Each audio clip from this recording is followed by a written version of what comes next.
ఇంతకు ముందు కూడా చెప్పాను నేను ఉప ఎన్నికలు తప్పవు అనేసి ఇప్పుడు సుప్రీం కోర్టు షాక్ ఇచ్చిందా జలకిచ్చిందా కాంగ్రెస్ పార్టీకి అందామా రేవంత్ రెడ్డికి అందామా నేను రేవంత్ రెడ్డికి జలకిచ్చిందని ఎందుకు అంటున్నానంటే రేవంత్ రెడ్డికి మాత్రమే ఉండే నన్ను గులగొడతానని ఆయన ఒకలాంటి ట్రాన్స్ లో ఉండేవాడు అంటే ఉన్నది లేనిది అంటే ఉన్నది లేనట్టుగా లేనిది ఉన్నట్టుగా ఊహించుకోవడం అనేది స్టార్టింగ్లో నేను రాక ముఖ్యమంత్రిని అయ్యాను బై డిఫాల్ట్లో అయ్యాను కొంపదీసి మళ్ళీ నన్ను కూలగొడతారేమో అనే దాంతో ఎట్లయినా సరే మనకున్న సభ్యుల నుంచి ఒక 20 మంది నన్ను లాక్కుందాము బీఆర్ఎస్ నుంచి లాక్కుంటే మనకి ఇంకా పోటీ లేదు ఎదురు లేదు ఎన్నేళ్ళైనా మనమే ఉండొచ్చు అనే ఒక వ్యూహం 12 కాకపోతే అది ఎక్కడ కూడా వర్కౌట్ కాలేదు 10 మంది ఎమ్మెల్యేలను లాక్కున్నాడు అది బెదిరించిండా బామాలిండా తలకాయ పెట్టిండా కాలు పట్టుకుండా తెలియదు కానీ మొత్తానికైతే ఎమ్మెల్యేలను లాక్కున్నాడు కానీ లాక్కున్న వాళ్ళలో సో ఎదురు దెబ్బ పడుతున్న నేపథ్యంలో కొంతమంది ఎమ్మెల్యేలు అయితే అసలు ఎక్కడ జాడపత్త లేకపోయినారు కారు గుర్తు మీద కలిసి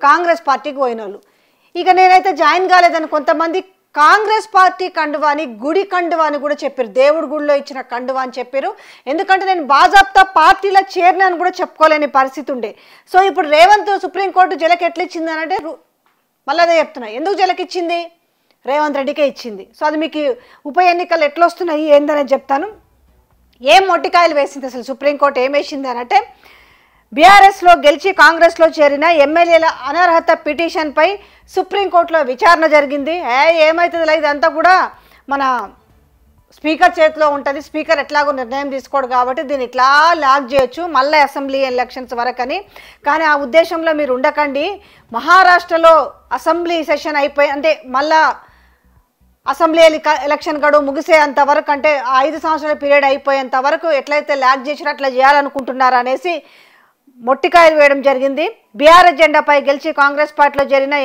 ఎమ్మెల్యేలు కడియం శ్రీహరి దానం నాగేంద్ర తెల్లం వెంకట్రావులపై అనర్హత వేటు వేయాలని సుప్రీంకోర్టులో పిటిషన్ వేసిన సంగతి తెలిసిందే ఎవరెవరు వేశారు ఎమ్మెల్యే వివేకానంద తర్వాత అలాగే పాడి కౌశిక్ రెడ్డి సో ఈ నేపథ్యంలో ఈరోజు విచారణకు వచ్చిన నేపథ్యంలో తెలంగాణ అసెంబ్లీ సెక్రటరీపై సుప్రీంకోర్టు ఆగ్రహం వ్యక్తం చేసింది మీరెప్పుడు ఇంకా తీసుకుంటారు నిర్ణయం ఫిరాయింపులపై నిర్ణయం తీసుకోవడానికి మీ దృష్టిలో తగిన సమయం అంటే ఎంత సో దాన్ని ఉదాహరిస్తూ కూడా చెప్పిండు రీజనబుల్ టైం అంటే మహారాష్ట్ర తరహాలో శాసనసభ గడువు ముగిసే వరకు అని అంటూ ఆగ్రహం కూడా ఎందుకంటే వీళ్ళు ల్యాగ్ తీసుకొని పోవాలి ఇంతకాలం నుంచి అదే అయింది ఇదంతా కూడా స్పీకర్ చేతిలో ఉంటుంది స్పీకర్ నిర్ణయం తీసుకోవాలి కదా అనుకున్నారు బట్ సుప్రీంకోర్టు మాత్రము ఎంతవరకు మీకు టైము అసలు ఎంత టైం కావాలి రీజనబుల్ టైం అంటే ఎంత అంటే రీజనబుల్ టైం అంటే శాసనసభ గడువు ముగిసే వరకు మీన్స్ మళ్ళీ ఇంకా 3.5 ఏళ్ళు ఇంచుమించు 1.5 సంవత్సరం కావస్తుంది కదా ఇంకా 3.5 సంవత్సరాలు మీరు కాలయాపన చేస్తారా స్పీకర్ని అడిగి నిర్ణయం చెప్తారన్న న్యాయవాది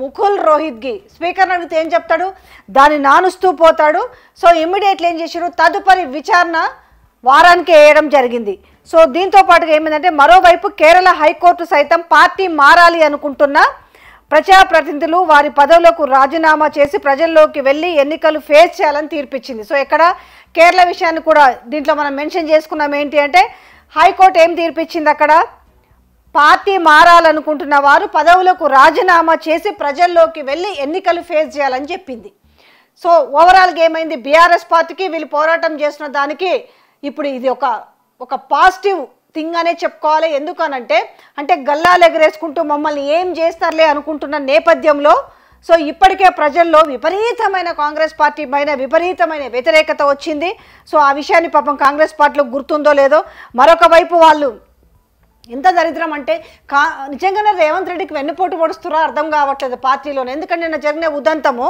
ఒక ఏదైతే పోల్ పెట్టిరు ఎట్లుంటుంది తెలుసా గెలికి తన్నించుకోవడం అని అంటారు కొన్ని విషయాలన్నిటి మీద మనుషులకు ఎట్లుంటుంది అని అంటే వాళ్ళని ఎట్లా మనము ఊకోక కొన్ని మాటలు వస్తాయి కానీ నేను ఆ మాట చెప్పలేకపోతున్నాను ఆ నేపథ్యంలో ఏమైంది అంటే చాలా తెలివిగా ఎదుటి వాళ్ళని కించపరుస్తున్నాం అనుకున్నాను ఎదుటి వాళ్ళని కించపరుస్తున్నాం అనుకున్న నేపథ్యంలో మనమే దెబ్బతింటున్నాం అన్న విషయాన్ని పాపం కాంగ్రెస్ పార్టీ సోషల్ మీడియాలో అనాలా లేదంటే రేవంత్ రెడ్డి సోషల్ మీడియా అనాలో తెలియదు కానీ దీన్నే గెలికి తన్నించుకోవడం అంటారు తన్నించుకునే విధానం బయటపడింది దాన్ని పాపం సర్దుకునేందుకు ఎంత కష్టాలు పడుతున్నారంటే ఆ విషయం మీద మామూలుగా ఇబ్బంది పడతలేరు ఈ విషయంలో ఏం చేయాలో అర్థం కాక తలకాయలు పట్టుకున్నంతా మనం చూసినాము పోల్ పెట్టిన విధానంలో సో మీకు ఫామ్ హౌస్ పాలన అంట. ఏమన్నా బుర్ర కొంచెమన్నా పనిచేసిందా? ఏం చేసిరు? జాడిచ్చి తన్నిండ్రు కదా. అంటే ప్రతి విషయంలో కూడా అతిగా చేస్తే ఏమవుతుంది అనడానికి ఒక్కొక్క దెబ్బ పడుతున్న విధానము కనిపిస్తుంది. ఏదో చేసి ముందు ప్రజలకు ఏదైతే చేయాలో దాన్ని మర్చిపోయి నల్గొండకు పోయి మాట్లాడుతూ చూసిరు కదా. మొన్న రైతు భరోసాకు సంబంధించిన దీక్ష పెడితే రైతులందరూ కూడా నల్గొండ జిల్లాలో మీరు బాగా గెలిచినామని కాలర్ ఎగరేసుకొని మీరు మాట్లాడుతున్నారు కదా. ఓ నోటికి ఎంత మాట వస్తే అంత మాట మాట్లాడుతున్నారు కదా. కానీ అదే నల్గొండ ప్రజలు ఏం మాట్లాడిరో మేము తీసుకొచ్చిన గ్రౌండ్ రిపోర్ట్లోనే అర్థమైంది కదా. సంవత్సరం దాటిన పాలన మీద పరమ బూతులు. కానీ నేను బూతులు మాట్లాడాలని కోరుకోవట్లే వాళ్ళని, కానీ వాళ్ళ ఆవేదనతోటి ఇవాళ కూడా గోషామహల్లో ఉస్మానియా ఆసుపత్రి నిర్మాణానికి శంకుస్థాపన చేసే విషయంలో ఏందా మాటలు. చెవులకు రక్తాలు వచ్చేది ఒక్కటే తక్కువ ఉంది. చెవులకు రక్తాలు వచ్చేది ఒక్కటే తక్కువ ఉంది.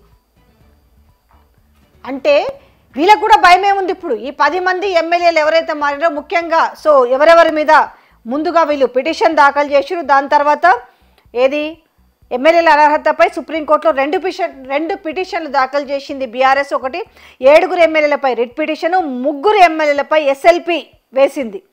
సో దాంట్లో ఎవరెవరు ఎమ్మెల్యేలపై స్పీకర్ సెక్రటరీలు వెంటనే చర్యలు తీసుకున్న టైం ఫిక్స్ చేసేలా సుప్రీంకోర్టు ఆదేశించాలని దాన Nagender, Kadiyam Srihari, Tellam Venkatarao special leave petition వేసింది అప్పట్లో. సో మిగతా 7 పైన రిట్ పిటిషన్. సో ఈ దెబ్బతోటి ఏంటంటే అందరు న్యూట్రలైజ్డ్ అయిపోయారు. కానీ దానం నాగేందర్ అయితే ఆల్రెడీ యూటర్న్ తీసుకున్న విధంగా కనిపిస్తుంది. 2 విషయాలు. ఒకటి ఖచ్చితంగా అనర్హత వేటు పడుతుందన్న ఒక విషయం అయితే, ఏదైతే పార్టీ మారిపోయిందో ఆ పార్టీలో కూడా తనకు విలువనివ్వకపోవడము, ముఖ్యమంత్రి రేవంత్ రెడ్డి తనను ఏ రకంగా పార్టీకి రప్పించుకున్న తర్వాత తను ఎట్లా నెగ్లిజెన్సీ చేస్తున్నాడు అనే విషయంలో కూడా ఆయన చాలా నారాజ్ అయిపోయేసి ఒక సోషల్ మీడియాకి ఇచ్చిన ఇంటర్వ్యూలో ఆయన చేసినది కూడా మనం చూసినాం. ఆయన మాట్లాడిన మాటలు కూడా మనము చూసిన నేపథ్యం కనిపిస్తుంది. సో ఇలాంటి నేపథ్యంలో ఇక మిగతా పార్టీ మారిన వాళ్ళ పరిస్థితి ఎట్లుంటుంది అనేది మనం అర్థం చేసుకోవచ్చు. ముందు కోతే నుయ్యి వెనక కోతే గొయ్యి అనే ఒక సామెత ఉంటాం కదా, ఆ రకంగా ఉంది. ఈరోజు లాగి ఒక చెంప మీద కొట్టినట్టుగా ఈరోజు సుప్రీంకోర్టు ఇచ్చిన జలక్ చూస్తుంటే ఇకనైనా కూడా పార్టీ మారే వాళ్ళు ఒళ్ళు దగ్గర పెట్టుకుంటారా?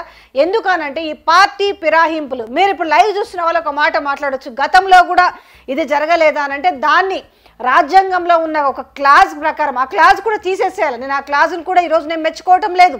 ఆ క్లాజును కూడా రిమూవ్ చేయాలి. అంటే 1/3 ఏదైతే ఉందో మెర్జ్ అవ్వడాన్ని, ఆ మెర్జ్ అవ్వడాన్ని కూడా అంటే పార్టీలో గెలిచిన సభ్యుల మీద 1/3 ఎవరైతే మెర్జ్ కావచ్చో విలీనం చేయొచ్చో దాన్ని కూడా రాజ్యాంగంలో ఆ క్లాజ్ను తీసివేయాలని నేను కూడా కోరుకుంటున్నా.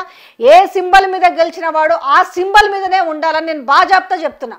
పార్టీలకు ఇది మంచి విధానం కాదు. అది బీఆర్ఎస్ అయినా, బీజేపీ అయినా, కాంగ్రెస్ అయినా. ఇప్పుడు ఈ 5 సంవత్సరాలు ఒక పార్టీ ఉంటే ఇంకొక 5 సంవత్సరాలు ఇంకొక పార్టీ ఉండొచ్చు.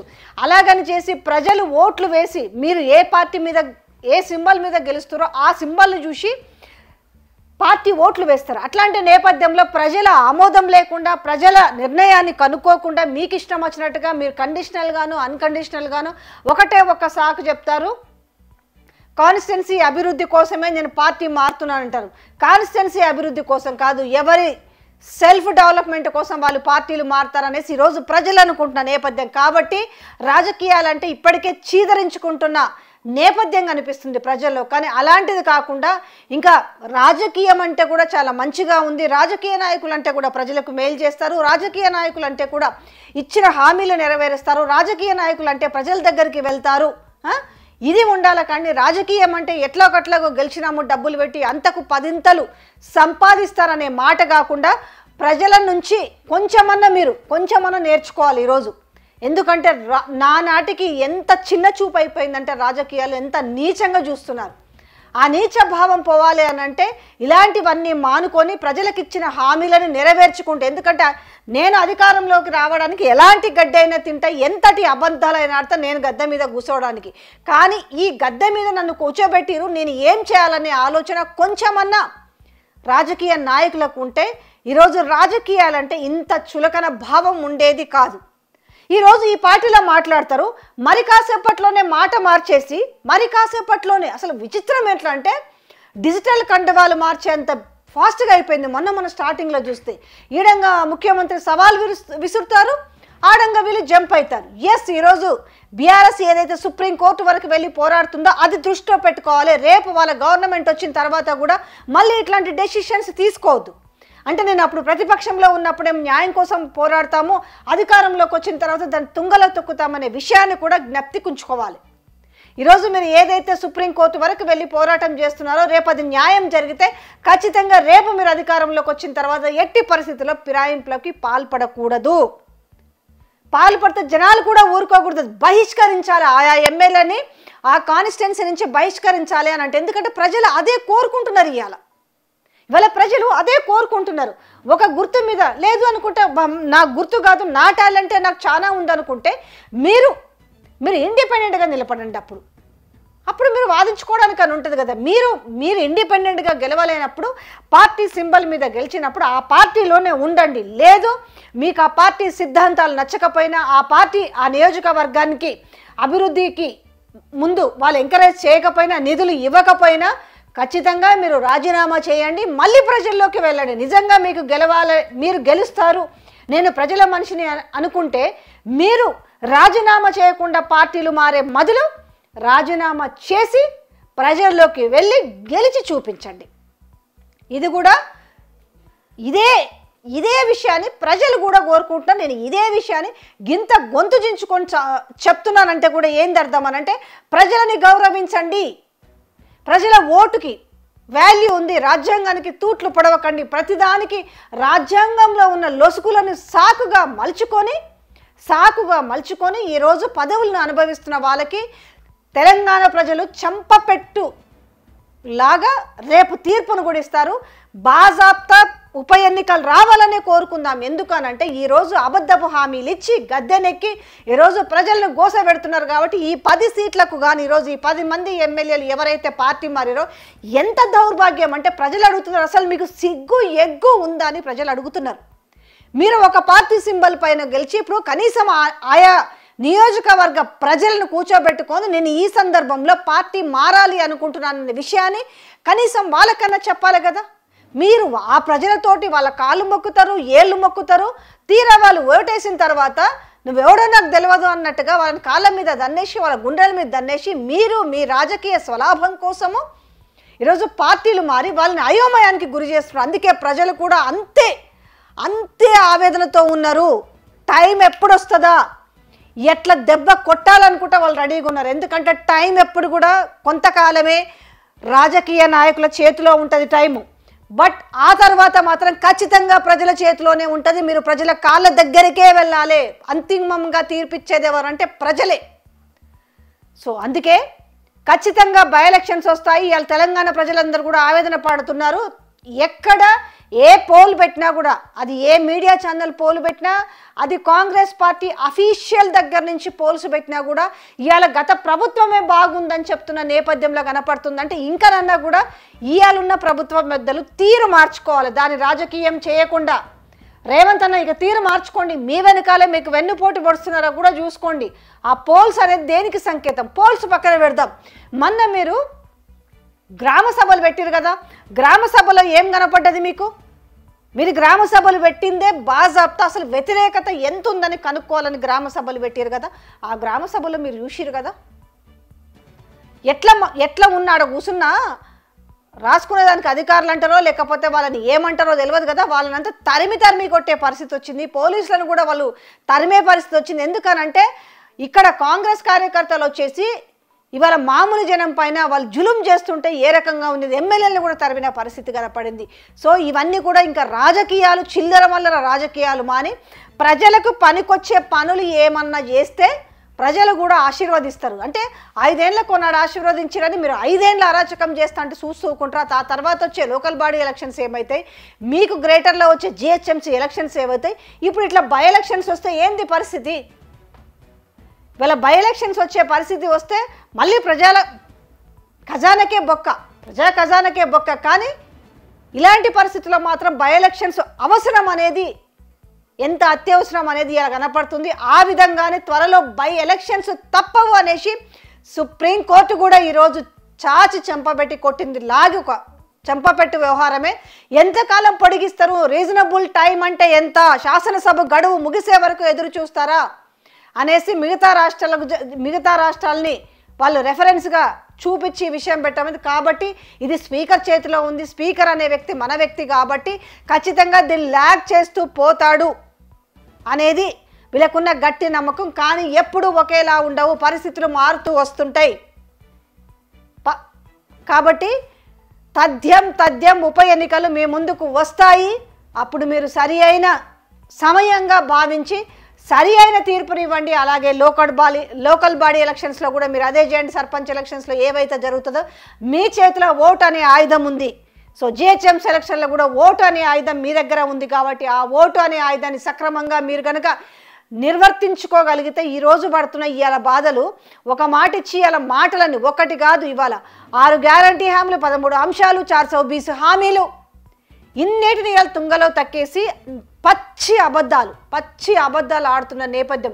రుణమాఫీ కాకముందుకే అయిందని చెప్పుడు, రైతు భరోసా రాకముందుకే అందరికి వచ్చిందని చెప్పుడు, కౌలు రైతుల పైసలు ఎక్కడ పోయినా తెలియదు, రైతు కూలీల పైసలు ఎక్కడ పోయినా తెలియదు, మహిళలకు ఇచ్చే 2500 ఎక్కడ పోయినాయో తెలియదు, పెన్షన్లు ఎక్కడ పోయినాయో తెలియదు, నిరుద్యోగ భృతి ఏమైందో తెలియదు. ఇట్లా చెప్పుకుంటే చాంతాడంత లిస్టు ఉంది. కాబట్టి ప్రజలు మీ కాళ్ళ దగ్గరికి ఏదైతే అవకాశం వస్తుందో ఎప్పుడైనా రాజకీయ నాయకులు ప్రజల చెంతకు చేరాల్సిందే. ప్రజలు మీరు కూడా సరైన టైంలో జలకిస్తారా, షాక్ ఇస్తారా, మీ నిర్ణయం అట్లా ఉండాలి. వాళ్ళకి దెబ్బకు మళ్ళొకసారి ఇట్లా చేయొద్దన అనే విధంగా ఉండాలి.